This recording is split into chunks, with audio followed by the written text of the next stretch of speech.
Assalamualaikum warahmatullahi wabarakatuh. Innal hamdalillahi nahmaduhu wa nasta'inuhu wa nastaghfiruh wa na'udzu billahi min shururi anfusina wa min sayyiati a'malina may yahdihillahu fala mudilla lahu wa may yudlil fala hadiyalah. Asyhadu an la ilaha illallah wahdahu la syarikalah wa asyhadu anna Muhammadan abduhu wa rasuluh. Qala Allah Ta'ala ya ayyuhalladzina amanu taqullaha haqqa tuqatih wa la tamutunna illa wa antum muslimun, amma ba'd. Para jamaah yang dimuliakan oleh Allah, alhamdulillah kita bersyukur kepada Allah Subhanahu wa taala atas segala limpahan nikmat dan karunia yang Allah Subhanahu wa taala berikan kepada kita. Salawat dan salam semoga tercurahkan kepada Nabi kita Muhammad sallallahu alaihi wasallam beserta keluarganya, sahabatnya, tabi'in, tabi'ut tabi'in, dan orang-orang yang senantiasa mengikuti risalahnya hingga akhir zaman. Para jemaah yang dimuliakan oleh Allah, malam hari ini kita melanjutkan kembali pembahasan kita dari kitab Al-Kabair, dosa-dosa besar, karya daripada Al-Imam Az-Zahabi rahimahullahu ta'ala. Kita masuk ke dosa besar yang kedua, yaitu membunuh. Pembahasan ini ya sangat penting, terlebih di akhir-akhir ini kita sering membaca ya berita tentang pembunuhan, bahkan yang menyedihkan terkadang seorang anak yang membunuh orang tuanya atau istri yang membunuh suaminya atau sebaliknya.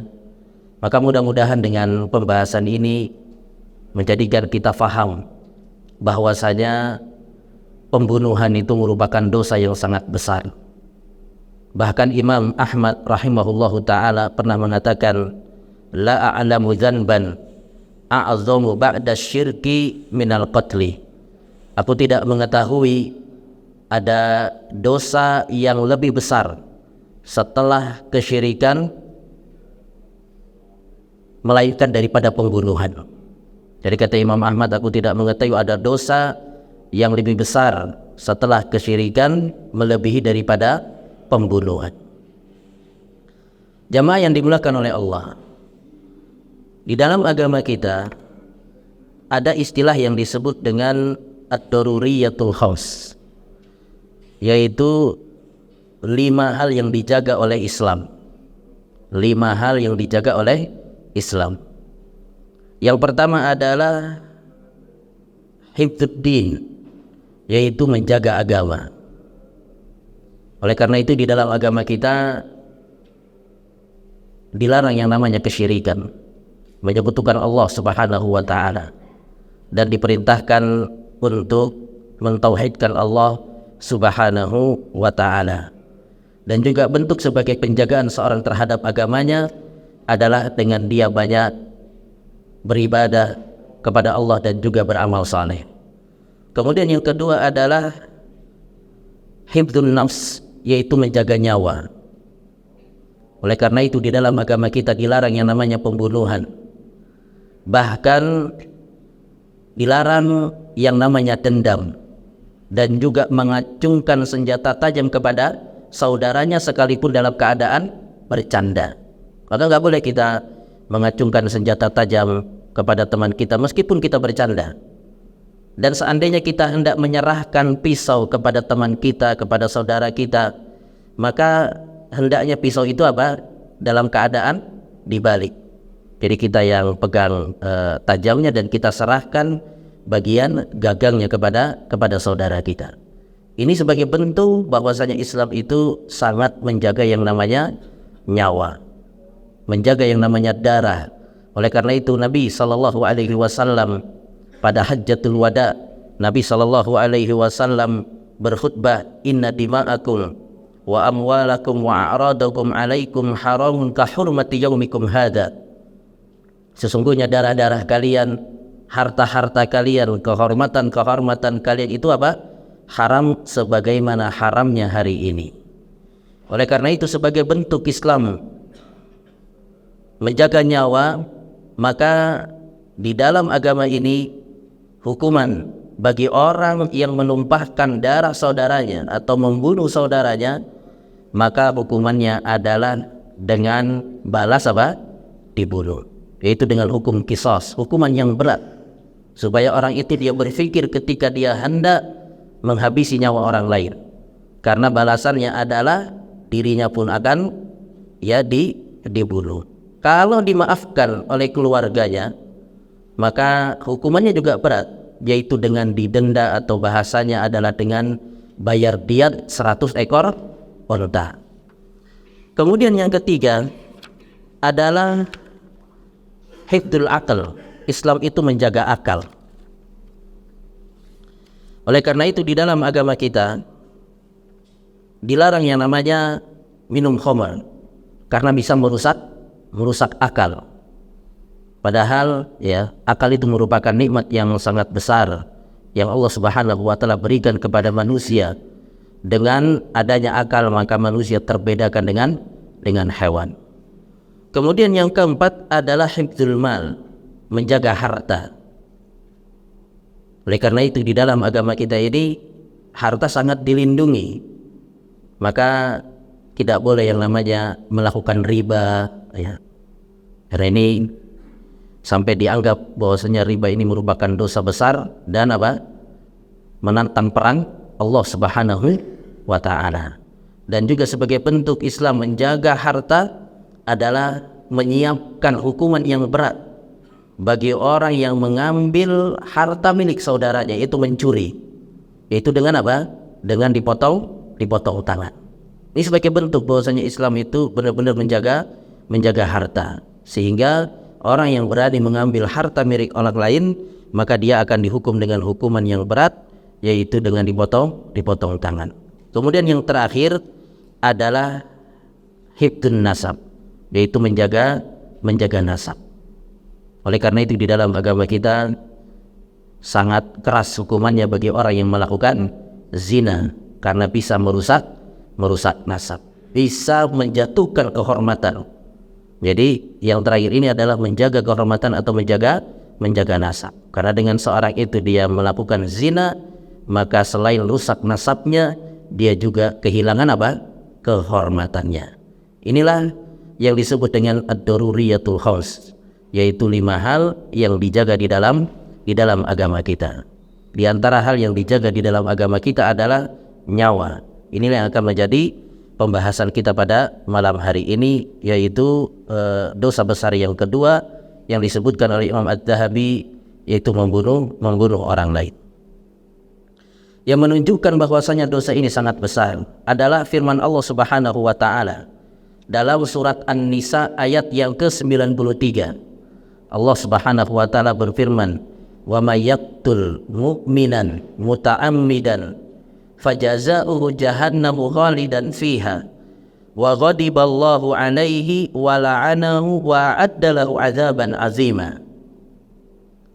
Barang siapa yang membunuh orang yang beriman dengan sengaja,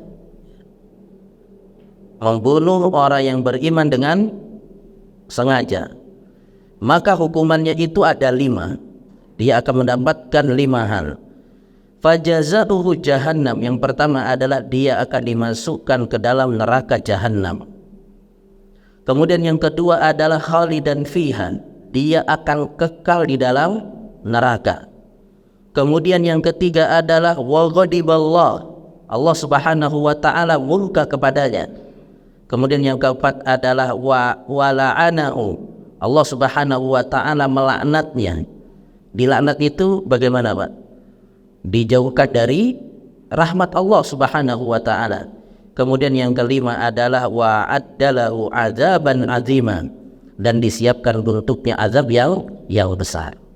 Ini ayat menjelaskan bahwasanya pembunuhan itu merupakan dosa yang sangat besar, yaitu disiapkan bagi dia 5 hukuman ini, dimasukkan ke dalam neraka. Kemudian yang kedua adalah dia kekal di dalamnya. Apa makna daripada kekal di dalam neraka? Apakah maknanya bahwa orang yang membunuh itu dia keluar dari Islam atau tidak, Pak? Membunuh itu keluar dari Islam atau tidak? Karena yang namanya kekal itu kan berarti apa? Kafir, benar nggak?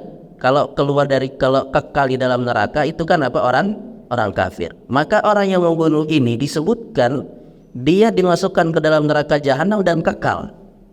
Maka tandanya dia kafir atau tidak, keluar dari Islam atau tidak membunuh itu. Bagaimana cara kita menjawab ketika ada orang yang mengatakan bahwa membunuh itu dosa besar dan bisa mengeluarkan seorang dari Islam? Buktinya mana? Ayat ini, bahwa dia apa? Kekal di dalam neraka untuk selama-lamanya. Kira-kira jawaban kita bagaimana, Pak? Kalau kita mengatakan enggak, membunuh itu tidak menjadikan seorang keluar dari Islam. Kalau begitu mana dalilnya? Kalau membunuh tidak mengeluarkan seorang dari apa? Islam. Ini ayatnya jelas, dia apa? Kekal di dalam neraka. Maka kita katakan kita dalam memahami agama ini tidak bisa berdasarkan dengan satu apa? Dalil. Kita harus kumpulkan ya banyak dalil baru kita bisa menghukumi sesuatu. Di antara dalil yang menunjukkan bahwa membunuh itu tidak menjadikan seorang keluar daripada Islam adalah firman Allah Subhanahu wa taala dalam surat An-Nisa, "Innallaha la yaghfiru ayyushraka bih wa yaghfiru ma duna dzalika liman yasha." Nanti ayatnya dicari ya, Pak. Sini kebetulan enggak saya tulis. Innallaha la yaghfiru ayyushraka bih wa yaghfiru ma duna dzalika liman yasha. Sesungguhnya Allah Subhanahu wa taala tidak mengampuni dosa syirik dan mengampuni dosa selain daripada apa? Kesyirikan. Jadi ini dalil yang pertama yang menunjukkan bahwa membunuh itu dia tidak mengeluarkan seorang dari Islam. Di antara dalil yang lainnya yang menunjukkan bahwasanya membunuh itu tidak menjadikan seorang keluar daripada Islam adalah surat Al-Hujurat, yang mana Allah Subhanahu wa taala berfirman, wa in ta'ifatani minal mu'minina iqtatalu fa aslihu bainahuma.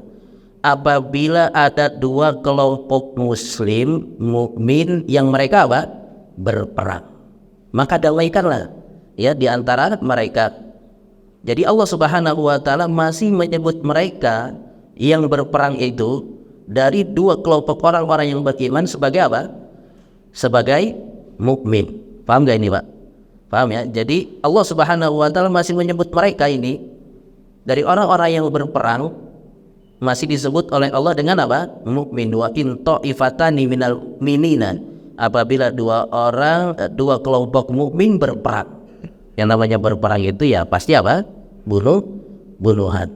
Maka ini dalil yang kuat yang menunjukkan bahwa membunuh itu tidak menjadikan seorang keluar daripada Islam, tapi dia merupakan dosa yang sangat besar. Sehingga makna khalidan fiha, dia kekal di dalamnya, adalah apabila dia menghalalkan pembunuhan. Maka dia keluar dari Islam dan kekal berada di dalam neraka. Atau makna daripada khalidan fiha itu untuk menggambarkan bahwa orang yang membunuh itu dia akan tinggal lama di dalam neraka. Dia akan tinggal lama di dalam neraka, ya. Jadi ini menunjukkan bahwasanya membunuh itu merupakan dosa yang sangat besar. Dia dimasukkan ke dalam neraka, kemudian kekal atau dalam waktu yang sangat lama, dan Allah Subhanahu wa taala murka kepadanya, kemudian Allah melaknatnya dan disiapkan untuknya azab yang besar. Kemudian yang berikutnya dalil yang menunjukkan bahwasanya membunuh itu merupakan dosa yang sangat besar adalah surat Al-Furqan ayat yang ke-68-69.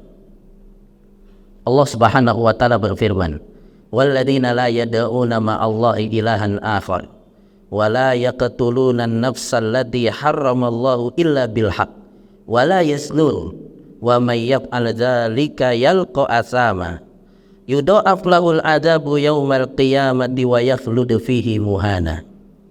Orang-orang yang berdoa kepada selain Allah, orang-orang yang tidak berdoa kepada Tuhan selain Allah, dan juga tidak membunuh jiwa yang diharamkan oleh Allah Subhanahu wa taala kecuali dengan hak, dan juga tidak melakukan zina, maka siapa yang melakukan itu semua, yaitu berdoa kepada selain Allah, membunuh, kemudian berzina, maka dia telah mendapatkan hukuman yang berat.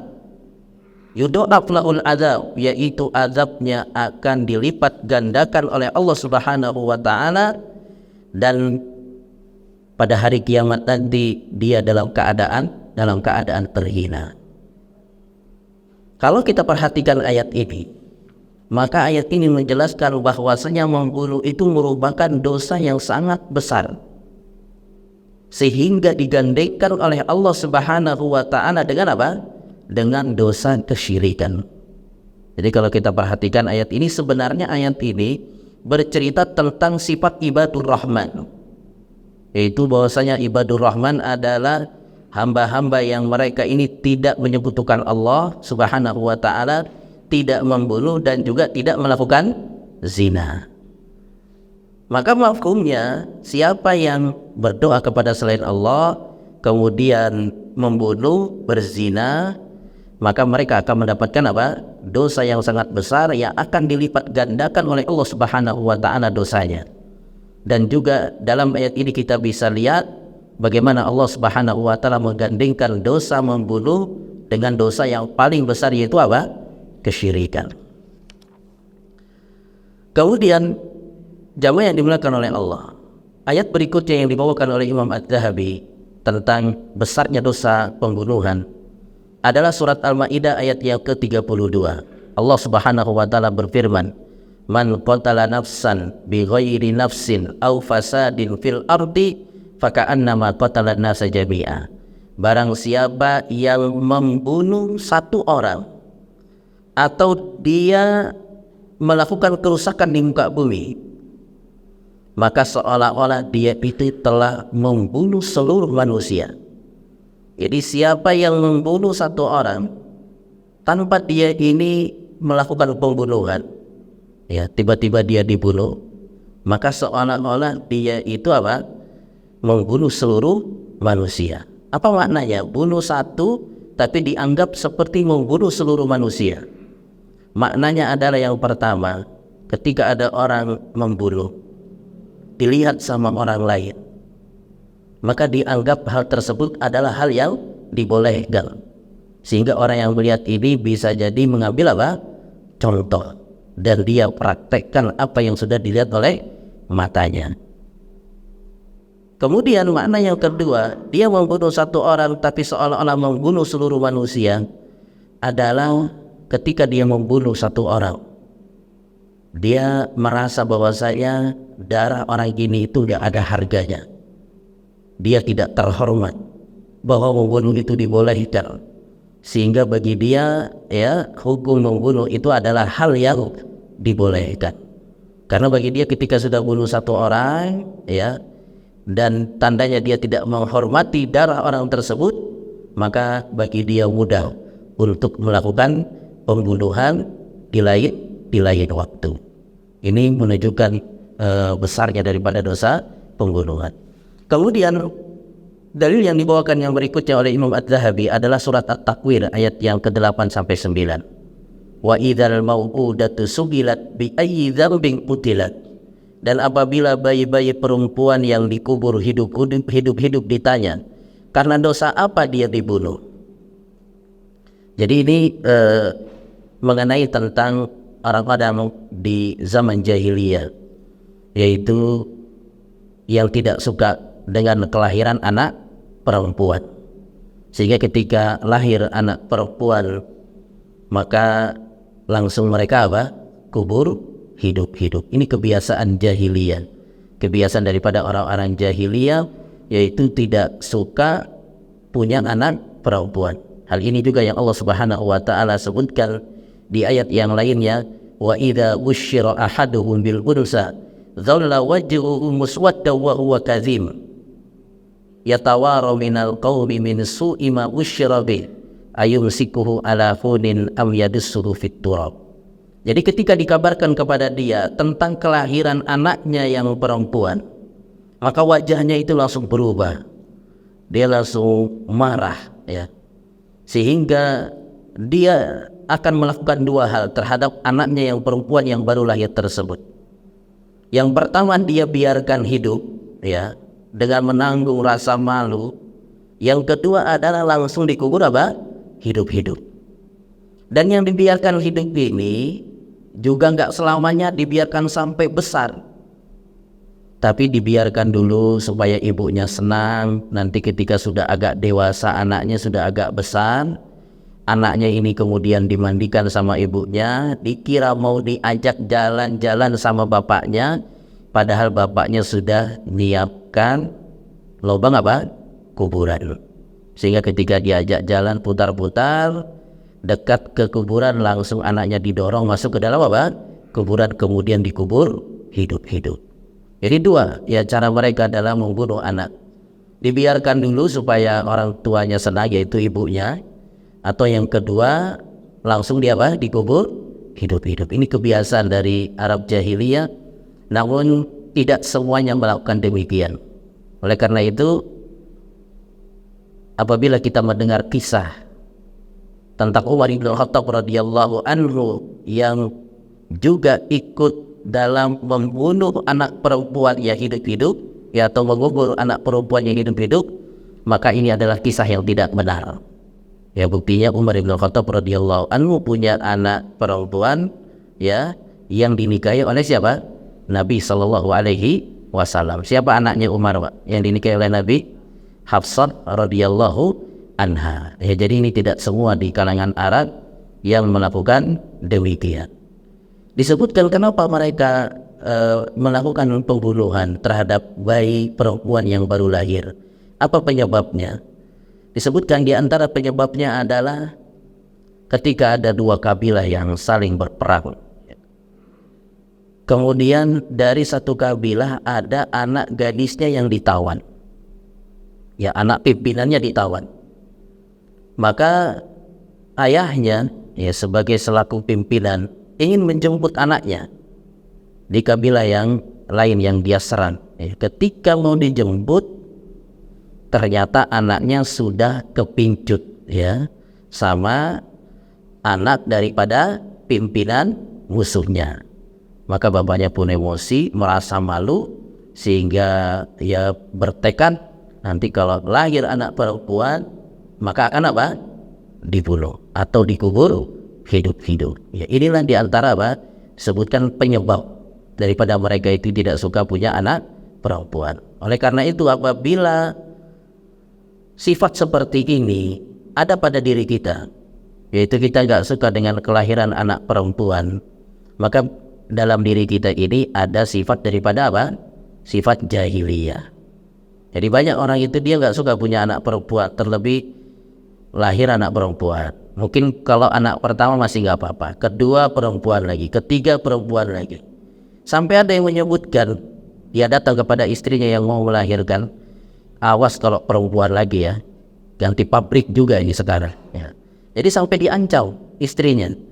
Istrinya sudah mengandung anak, kemudian hendak melahirkan juga, mempertaruhkan nyawa, ditambah lagi apa? Dia diancam dengan suaminya. Awas kalau lahir apa? Anak perempuan lagi. Padahal istrinya kan tidak bisa berbuat apa-apa. Oleh karena itu disebutkan, ya, kisah ini saya dengar dari Ustadz Syafiq, ya, hafizahullahu ta'ala. Gue cerita ada sepasang suami istri yang kemudian istrinya mau melahirkan, diancam sama suaminya. Awas kalau lahir apa? Anak perempuan, saya ganti pabrik nanti. Begitu lahir perempuan, istrinya langsung nangis, lagi sakit-sakit habis melahirkan, dia sedih. Dokter yang membantu kelahiran ini bingung, ibu anaknya selamat, ibu normal ya, kenapa ibu sedih? Baru ibu ini bercerita, karena saya habis diancam sama suami saya. Oh gampang itu bu, gampang, biar saya yang ngurus ya. Kemudian dokternya keluar, alhamdulillah pak, bayi bapak lahir. Gimana dok, cowok apa cewek? Cowok pak, tapi cacat. Wah, disebutkan cacat, bapaknya sedih ya. Kemudian dokternya bilang, gimana kalau cewek tapi normal? Pilih yang mana? Oh cewek aja dok ya. Anak bapak itu apa? Cewek, bukan cowok. Jadi intinya itu bagaimana kita punya anak kemudian sehat, normal ya, mau laki mau perempuan, maka itu adalah pemberian dari Allah Subhanahu wa ta'ala. Bahkan ada kisah yang diceritakan oleh Syekh Abdul Razak Al-Badar hafizahullah ta'ala dalam kitab Syarah Al-Adabul Mufrad. Beliau bercerita tentang seorang yang punya 6 anak perempuan. Jadi anaknya sudah perempuan 6. Kemudian istrinya mau lahiran anak yang ketujuh. Ketika mau lahiran ini ya sama, diancam sama bapaknya, awas ya, kalau lahir anak perempuan. Kemudian ya istrinya berjuang melahirkan, bapaknya nunggu di ruangan, kemudian bapaknya tertidur. Ketika dia tidur, dia bermimpi, dia diseret masuk ke dalam neraka lewat pintu yang pertama. Pintu neraka itu ada berapa, Pak? Pintu neraka ada berapa? 7 atau 8? Pintu neraka 7. Pintu surga berapa? 8 ya. Jadi dia mimpi dia diseret lewat ke dalam neraka lewat pintu yang pertama. Begitu mau dilemparkan ke dalam neraka, anak perempuan yang pertama datang, ditarik bapaknya, nggak jadi apa? Masuk. Kemudian mimpinya berlanjut, dia diseret ke neraka lewat pintu yang kedua ya. Datang anaknya yang kedua, ditarik bapaknya. Kemudian mimpinya berlanjut sampai dia ini apa? Diseret ke neraka lewat pintu yang keenam. Begitu lewat pintu yang keenam, dia diseret, datang anaknya yang keenam ya, ditarik bapaknya. Begitu dia mau diseret lewat pintu yang ketujuh, mau dilemparkan ke dalam neraka, dia terbangun. Begitu terbangun, dia langsung sujud berdoa kepada Allah supaya istrinya lahiran anak apa? Perempuan ya. Dia berdoa. Begitu selesai berdoa, datang berita bayinya telah lahir, dan lahirnya apa? Anak laki-laki. Sedih dia. Istrinya bingung. Tadi ngancem-ngancem minta anak perempuan, minta anak laki-laki. Sekarang sudah hadir anak laki-laki, dia apa? Sedih sendiri ya. Ya gara-gara dia apa? Bermimpi. Karena memang dalam hadis disebutkan bahwa anak-anak perempuan itu akan menghalangi orang tuanya untuk masuk ke dalam apa? Neraka, dengan syarat mereka mendidik anak-anak ini dengan baik ya, dengan ya supaya anak-anaknya menjadi anak-anak yang saleh. Karena memang punya anak perempuan itu dia agak berat ya. Sudahlah biayanya mungkin agak berat, ditambah lagi nanti dewasa, kadang jodohnya nggak datang-datang, sehingga ya orang tuanya sudah tua, nggak punya pekerjaan, anak ini masih ikut sama siapa? Orang tua. Belum lagi kalau seandainya dia menikah, punya anak 5, kemudian dicerai sama suaminya, itu kembalinya kemana lagi, Pak? Ya kembali kepada orang tua. Oleh karena itu punya anak perempuan berat memang, tapi dia akan mendapatkan keutamaan yang sangat besar, yaitu akan terhindar masuk ke dalam apa? Neraka. Oleh karena itu berapapun kita punya anak ya, mau laki mau perempuan, hendaknya kita syukuri. Apabila kita agak suka punya anak perempuan, maka khawatirnya ada dalam diri kita ini sifat apa? Jahiliyah. Tapi jemaah yang dimuliakan oleh Allah, kita masuk ke dalil yang berikutnya yang dibawakan oleh Imam Az-Zahabi rahimahullahu ta'ala. Nabi SAW pernah ditanya, ayat dan bin a'zam, wahai Rasulullah, dosa apakah yang paling besar?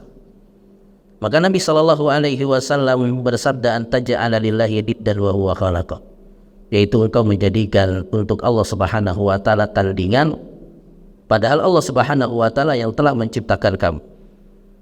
Kemudian sahabat ini bertanya lagi, qultu summa madza? Kemudian apa lagi dosa besar itu wahai Rasul? Maka Nabi SAW bersabda, antaqtula waladaka khasyata ayyut amamat, yaitu engkau membunuh anakmu karena engkau takut nanti anakmu itu makan apa? Bersamamu. Kemudian qultu summa madza? Kemudian apa lagi wahai Rasul? Maka Nabi SAW mengatakan, antuzaniya halilata jari, yaitu engkau menzinai istri tetanggamu sendiri. Maka hadis ini menjelaskan kepada kita bahwasanya dosa besar itu dia bertingkat-tingkat. Jadi berzina dosa besar. Lebih besar lagi ketika dia menzinai istri tetangganya sendiri. Membunuh itu dosa besar.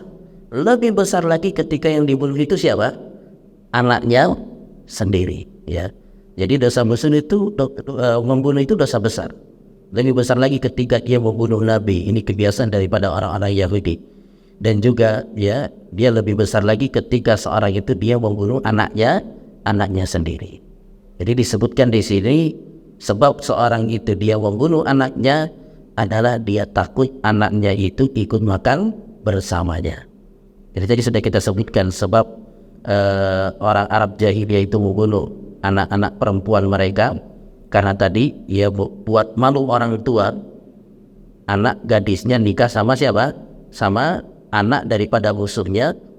Kemudian yang kedua di antara sebab mereka membunuh anak-anak perempuan mereka adalah karena mereka khawatir anak mereka ini ikut makan bersamanya. Tadi ya seperti yang sudah kita contohkan, kadang anak perempuan ini dia nggak bisa kerja.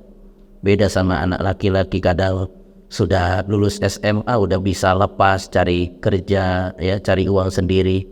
Kadang anak gadis ini sudah biayanya besar, masih ikut sama orang tua. Belum lagi ketika dia nikah ya, kemudian dicerai, balik lagi kepada orang tua, bukan balik sendiri tapi kadang balik juga bawa cucu-cucu ya, bawa 5 anaknya, mungkin kadang ada yang sudah 7 anaknya, sehingga kadang orang tua merasa keberatan. Namun ya kita faham bahwasanya rizki itu sudah ditentukan oleh Allah Subhanahu wa ta'ala, sehingga kita tidak perlu khawatir ketika kita punya anak perempuan atau punya anak banyak pun kita jangan khawatir, karena semuanya sudah ditentukan rizkinya oleh Allah Subhanahu wa ta'ala. Kemudian jemaah yang dimuliakan oleh Allah, hadis yang berikutnya Nabi SAW bersabda, "Idzal taqal muslimani bisayfayhima fal qatil wal maqtul finnar." Apabila ada 2 orang muslim yang saling bertemu, kemudian mereka saling bunuh-bunuhan, ya, mereka bertemu dengan pedang mereka masing-masing, kemudian mereka bunuh-bunuhan, maka kata Nabi SAW, yang membunuh dan yang dibunuh itu sama-sama di neraka. Maka para sahabat keheranan, "Wahai Rasulullah, hadzal qatil, fama badul maqtul?" Kalau yang membunuh itu di neraka jelas ini wahai Rasul. Tapi kenapa yang dibunuh juga dimasukkan ke dalam neraka? Maka Nabi SAW bersabda, "Innahu kana harisan ala qatli sahibihi." Karena dia juga punya tekad yang kuat untuk membunuh saudaranya. Tapi dia nggak bisa bunuh saudaranya, akhirnya dia yang terbunuh. Dari hadis ini kita bisa ambil beberapa pelajaran. Yang pertama adalah hadis ini juga menjelaskan kepada kita bahwasanya membunuh itu tidak menjadikan seorang keluar daripada Islam. Karena Nabi SAW menyebutkan "Idzal taqal muslimani bisayfayhima." Bila 2 orang muslim bertemu dengan pedang mereka masing-masing. Jadi yang membunuh ya, 2 orang muslim yang saling membunuh ini masih disebut oleh Nabi SAW sebagai muslim, sehingga ini dalil yang kuat bahwa membunuh itu tidak menjadikan seorang keluar daripada Islam. Kemudian pelajaran yang kedua, kenapa yang dibunuh itu dia juga dimasukkan ke dalam neraka? Karena dia punya tekad. Jadi yang namanya niat ya, yang namanya niat untuk melakukan kejahatan itu dia bertingkat-tingkat. Kalau hanya terlintas saja, maka tidak berdosa dia.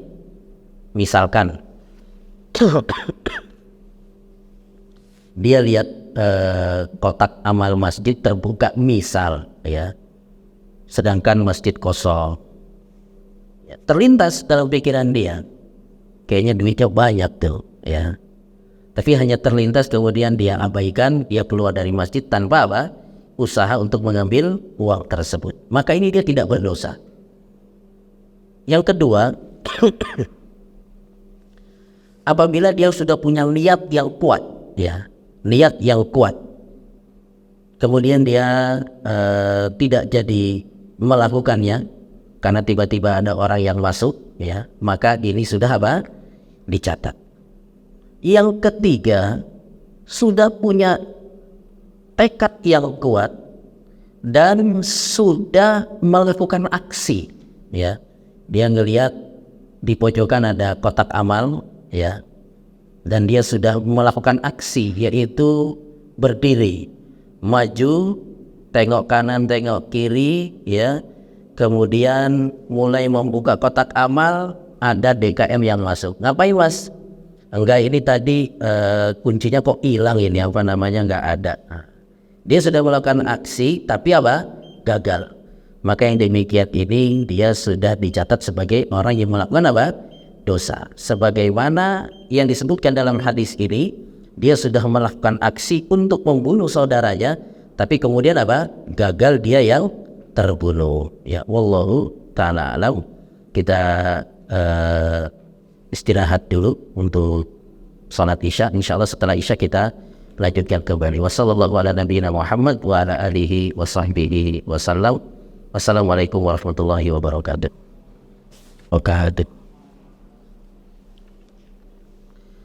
Alhamdulillah wassalatu wassalamu ala Rasulillah wa ala alihi wa sahbihi wa mawalat wa la hawla wa la quwwata illa billah, amma ba'd. Jemaah yang dimuliakan oleh Allah, melanjutkan kembali pembahasan kita dari kitab Al-Kabair, dosa besar yang kedua, yaitu tentang pembunuhan. Dalil yang berikutnya, Nabi SAW bersabda, la yazalul mar'u fi fushatin min dini ma lam yatanadda bidamil haram. Senantiasa seorang itu dia berada dalam kelapangan di dalam agamanya selama dia tidak terkena cipratan darah yang haram dari orang yang dia bunuh. Artinya biasanya orang itu ketika dia membunuh, biasanya dia terkena darah orang yang dia bunuh. Biasanya demikian. Namun mungkin ada kalanya orang yang membunuh itu dia tidak terkena cipratan darah, seperti misalkan orang yang dia bunuh itu dia racun. Tapi biasanya orang yang membunuh itu dia akan terkena cipratan darah. Apapun itu, maka orang yang membunuh, dia tadinya sebelum dia membunuh, dia berada dalam kelapangan di dalam agamanya. Tapi setelah dia membunuh, maka akan menjadi sempit. Kenapa bisa demikian? Karena orang ketika dia membunuh, dia memiliki hak pada 3 hal. Yang pertama, dia melakukan kesalahan terhadap Allah Subhanahu wa ta'ala. Ya, jadi orang yang membunuh itu dia melakukan kesalahan. Yang pertama, dia melanggar hak Allah. Yang kedua adalah hak wali, dan yang ketiga adalah hak orang yang dia bunuh. Yang pertama terkait dengan hak Allah. Mungkin ketika dia melakukan pembunuhan, dia bisa langsung bertobat kepada Allah Subhanahu wa ta'ala. Dan Allah Subhanahu wa ta'ala itu adalah Maha Pengampun. Yang pertama mungkin gampang untuk diselesaikan, ya dia bertobat kepada Allah Subhanahu wa ta'ala. Yang kedua terkait dengan hak wali. Nah, dia harus minta maaf. Kalau tidak, dia harus dibalas apa? Bunuh. Ini dalam agama kita. Kalau dia mau ingin bebas dari pembunuhan, artinya dia tidak dikisos, maka dia harus meminta maaf, kemudian membayar diat. Bayar apa? Diat, yaitu 100 ekor onta. Atau terkadang kalau misalkan dalam sebuah negara yang dia tidak menerapkan hukum Islam, kadang untuk memaafkan itu, bisa jadi dia minta bayar aja denda. Mungkin nanti dari walinya menentukan, siap nggak bayar 20 miliar, nanti kita maafkan. Maka ketika dia sanggupi, ya sudah, dia bayarkan 20 miliar. Walinya memaafkan. Ini baru wali. Yang ketiga, hak siapa? Hak orang yang telah dia bunuh. Nah, ini orang yang telah dia bunuh memaafkan atau tidak? Nanti dia tahu orang yang dia bunuh ini memaafkan nanti pada kapan? Hari kiamat. Gak mungkin dia bangun dulu mas, saya mau minta maaf ini, bangun dulu, gak bisa. Ya, gak bisa dia bangkitkan orang yang telah dia bunuh. Nah, inilah di sini masalahnya. Orang yang membunuh itu dia telah melakukan dosa yang sangat besar, yang dia tadinya punya kelapangan di dalam agamanya, kemudian akhirnya menjadi sempit ketika dia telah membunuh membunuh orang lain. Yang belum tentu orang yang dia bunuh itu mau memaafkan. Bagaimana istrinya akhirnya menjadi janda, bagaimana pada akhirnya anak-anaknya menjadi yatim. Ini berat untuk dia maafkan, dan dia baru tahu orang ini akan memaafkan dirinya kapan? Ketika nanti pada hari kiamat. Maka jangan sembarangan ya ketika seorang itu dia emosi, jangan sampai dia kemudian membunuh orang. Ini juga sebagai pelajaran buat kita. Mungkin kita punya anak-anak yang remaja yang masih suka ikut tawuran, maka kita ingatkan dengan hadis-hadis ini supaya mereka berpikir ketika akan melakukan pembunuhan, ya, karena yang namanya lagi tawuran emosi yang pada akhirnya bisa jadi dia lemparkan sesuatu, kemudian orang tersebut kena dan meninggal dunia. Ini juga sebagai pelajaran bagi orang-orang yang suka ikut turun ke jalanan, sehingga kadang terjadi ketika demo itu terjadi kerusuhan, kericuhan, akhirnya harus berhadapan dengan aparat, yang terkadang aparat itu juga mereka adalah orang-orang yang beriman, sehingga kadang di sini mengucapkan takbir, yang dari sini juga akan mengucapkan takbir. Ya, kemudian terjadi kadang ada yang tertumpah darahnya, kena tembak lah atau kena lemparan inilah itulah. Maka hendaknya ini dipikirkan, karena tadinya dia punya kelapangan di dalam agamanya, tapi setelah dia melakukan pembunuhan maka akan menjadi sempit, karena hak orang yang telah dia bunuh belum tentu orang yang telah dia bunuh ini kemudian mau memaafkan. Kemudian dalil berikutnya, Nabi SAW bersabda, laqatlu mu'min a'azzamu 'indallahi min zawalid dunya. Terbunuhnya seorang mukmin itu lebih besar di sisi Allah Subhanahu wa taala daripada hilangnya dunia. Jadi nyawa seorang mukmin itu di sisi Allah Subhanahu wa taala sangat agung sekali. Sangat agung sekali nyawa seorang mukmin, nyawa seorang muslim. Sampai-sampai Nabi SAW disebutkan ketika beliau sedang tawaf, kemudian beliau menghadap ke arah Ka'bah. Beliau mengatakan ma'at ya bagi wa'at ya barihaki. Betapa baiknya dirimu wahai Ka'bah, dan betapa harumnya dirimu wahai Ka'bah. Ma'a'azamaki wa ma'a'azama hurmataki. Kemudian Nabi mengatakan betapa agungnya engkau wahai Ka'bah, dan betapa agungnya kehormatan wahai Ka'bah. Walladhi nafsu Muhammadin biyadi, walladhi nafsi Muhammadin biyadi, demi zat yang jiwa Muhammad berada di tangannya.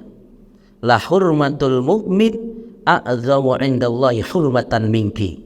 Nabi SAW mengatakan sesungguhnya kehormatan seorang mukmin itu lebih agung di sisi Allah Subhanahu wa taala daripada kehormatan dirimu. Jadi antara Ka'bah dengan orang yang beriman, mana yang lebih agung? Ya, di sisi Allah Subhanahu wa taala yang lebih agung adalah seorang mukmin. Jadi seorang mukmin itu di sisi Allah lebih agung daripada Ka'bah. Kira-kira kalau ada orang yang datang, ya, kemudian dia tawaf di Ka'bah, kemudian dia kotori Ka'bah, kira-kira kita marah atau tidak, Pak? Marah tidak? Ada orang bawa kotoran kemudian dia lumuri Ka'bah itu dengan kotoran. Kira-kira kita marah atau tidak? Marah. Kenapa kita marah Ka'bah ketika dilumuri? Karena Ka'bah ini kan begitu begitu agung. Kita begitu menganggap Ka'bah ini begitu begitu agung. Maka yang lebih agung daripada Ka'bah itu orang yang beriman di sisi Allah Subhanahu wa taala.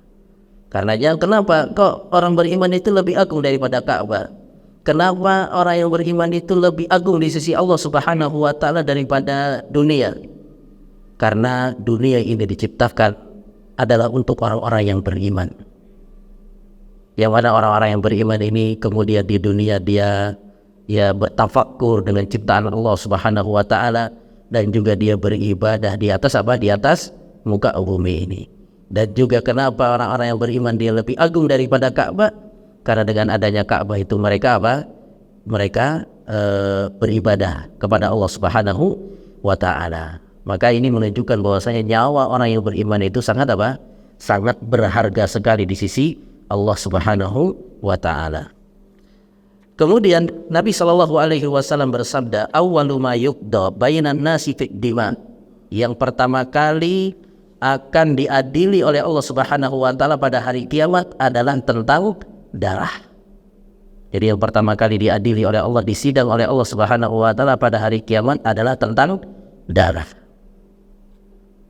Bagaimana cara kita menggabungkan? Ada riwayat yang menyebutkan bahwa yang pertama kali akan dihisab oleh Allah Subhanahu wa taala itu adalah apa? Salat. Sekarang kita bagaimana gabungkannya, Pak? Dalam hadis disebutkan bahwa awwalu ma yuhasabu bil abdu yaumal qiyamati salatuhu. Yang pertama kali akan dihisab oleh Allah Subhanahu wa taala dari amalan hamba adalah salatnya.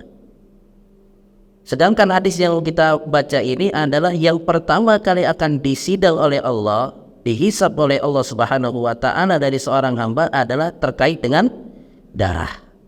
Jadi bagaimana cara kita menggabungkan dua riwayat ini? Cara menggabungkannya adalah kalau terkait dengan hak Allah, maka yang pertama kali akan dihisab oleh Allah Subhanahu wa taala adalah masalah apa? Salat. Kalau terkait dengan hak hamba, maka yang pertama kali akan diadili oleh Allah Subhanahu wa taala adalah terkait masalah apa? Darah. Ini menunjukkan bahwasanya nyawa seorang mukmin di sisi Allah Subhanahu wa taala itu begitu apa? Agung, sehingga akan diadili pertama kali oleh Allah Subhanahu wa taala. Kemudian Nabi SAW bersabda, innallaha aba alayya man qatala mu'minan. Sesungguhnya Allah Subhanahu wa taala enggan terhadapku, terhadap orang-orang yang beriman. Apa maksud daripada hadis ini? Disebutkan riwayat lebih panjangnya adalah ketika terjadi peperangan. Kemudian ada musuh yang terdesak. Ada sahabat yang sudah mau bunuh orang ini, daripada orang kafir. Sudah mau dibunuh, maka orang kafir ini mengatakan, saya muslim, Kemudian dia mengucapkan apa? La ilaha, asyhadu an la ilaha illallah wa asyhadu anna Muhammadar Rasulullah. Tapi sama sahabat ini kemudian tetap apa? Tetap dibunuh orang ini. Sehingga sampai kepada Nabi SAW bahwa dia telah apa? Membunuh seorang yang sudah mengucapkan apa? Syahadat. Maka dia datang kepada Nabi SAW, ya Rasulullah, saya enggak bersalah wahai Rasul. Dia mengucapkan itu karena apa? Karena takut. Nabi SAW kemudian memalingkan wajahnya. Sahabat ini datang lagi, wahai Rasul, saya tidak melakukan kesalahan. Dia ini apa? Dia ini mengucapkan syahadat tersebut karena apa? Karena takut. Kemudian Nabi palingkan lagi wajahnya. Dia datang lagi, wahai saya minta maaf, wahai saya tidak salah, saya bunuh dia karena apa? Karena dia mengucapkan itu karena apa? Karena takut. Maka Nabi SAW mengatakan ucapan ini, innallaha aban alayya man qatala mu'mina. Sesungguhnya Allah Subhanahu wa taala enggan terhadapku, yaitu tidak mengabulkan permintaanku terhadap orang yang telah membunuh saudaranya sesama mukmin. Jadi tadinya Nabi SAW itu mohonkan ampunan untuk sahabatnya ini, ya Allah ampuni dia. Tetapi ternyata permohonan Nabi SAW apa?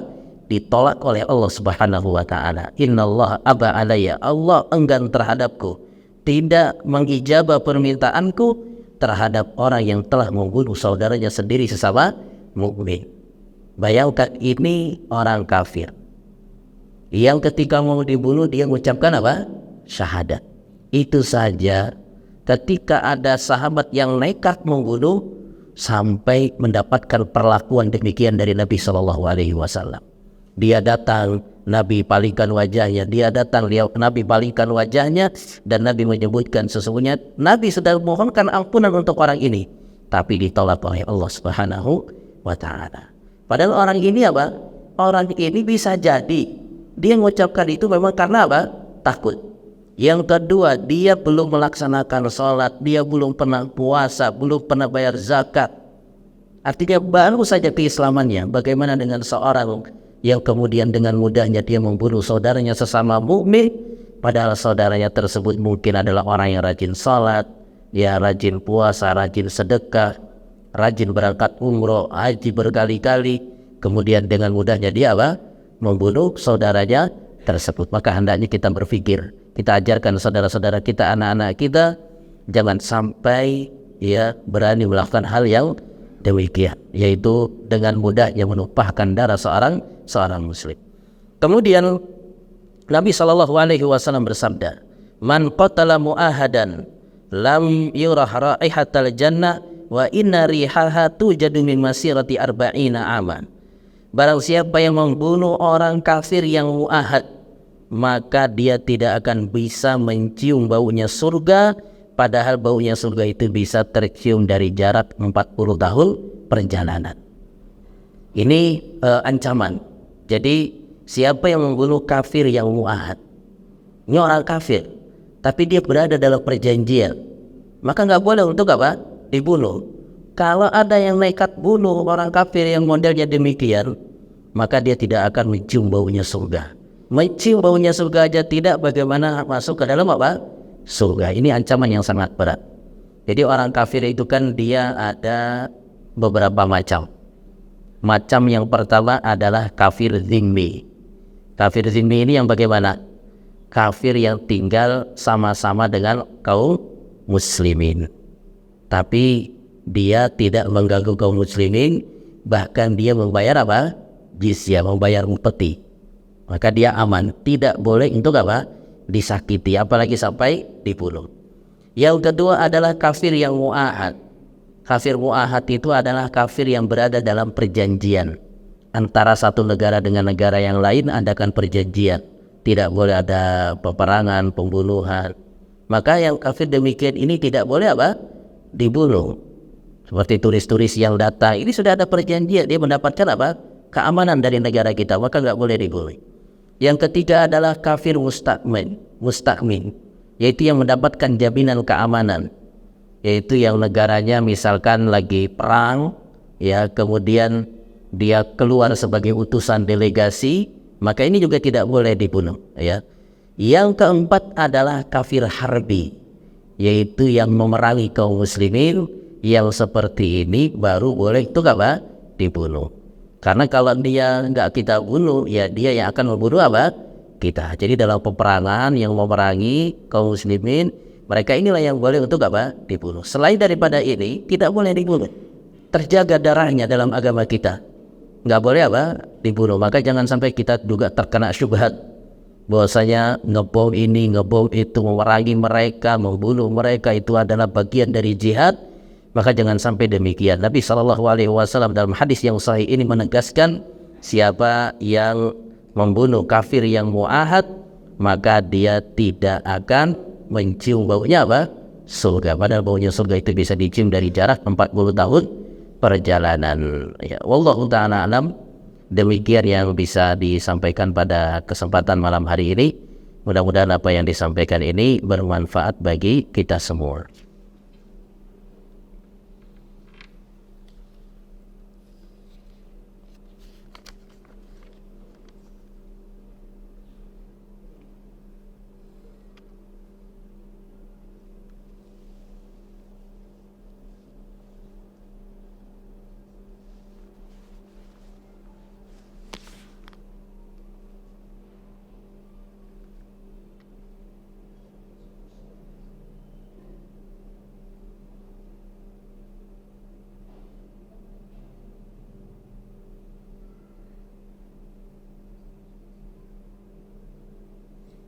ini.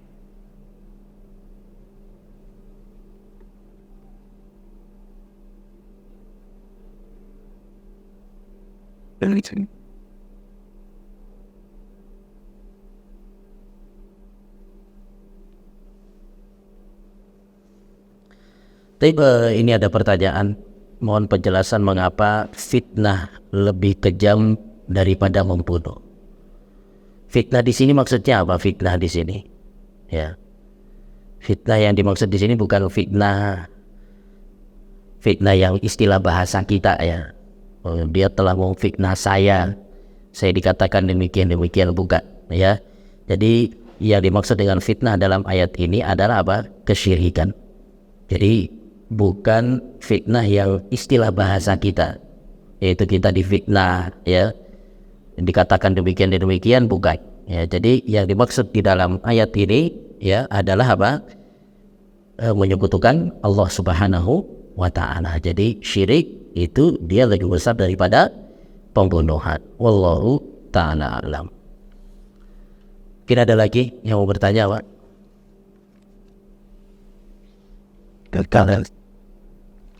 Tapi bila tidak ada, kita cukupkan sampai di sini pembahasan kita. Mudah-mudahan apa yang dipelajari pada malam hari ini bermanfaat bagi kita semua. Ya, sekali lagi ini pembahasan yang sangat penting, terutama di akhir zaman, di zaman fitnah ini, ya, yang kalau sudah terjadi fitnah maka darah itu akan menjadi murah. Maka kita harus berhati-hati, harus waspada dengan yang namanya fitnah, ya, yaitu turun ke jalanan yang pada akhirnya akan terjadi pertumpahan darah, ya, peperangan atau baku hantam sesama orang-orang yang beriman. Atau kita juga ingatkan kepada anak-anak kita yang suka turun ke jalanan untuk tawuran, maka kita ingatkan tentang dosa pembunuhan ini, bahwasanya pembunuhan merupakan dosa besar yang sangat besar. Demikian kita akhiri kajian kita dengan doa kafaratul majelis. Subhanakallahumma bihamdik, asyhadu an la ilaha illa anta, astaghfiruka wa atubu ilaik. Wassalamualaikum warahmatullahi wabarakatuh.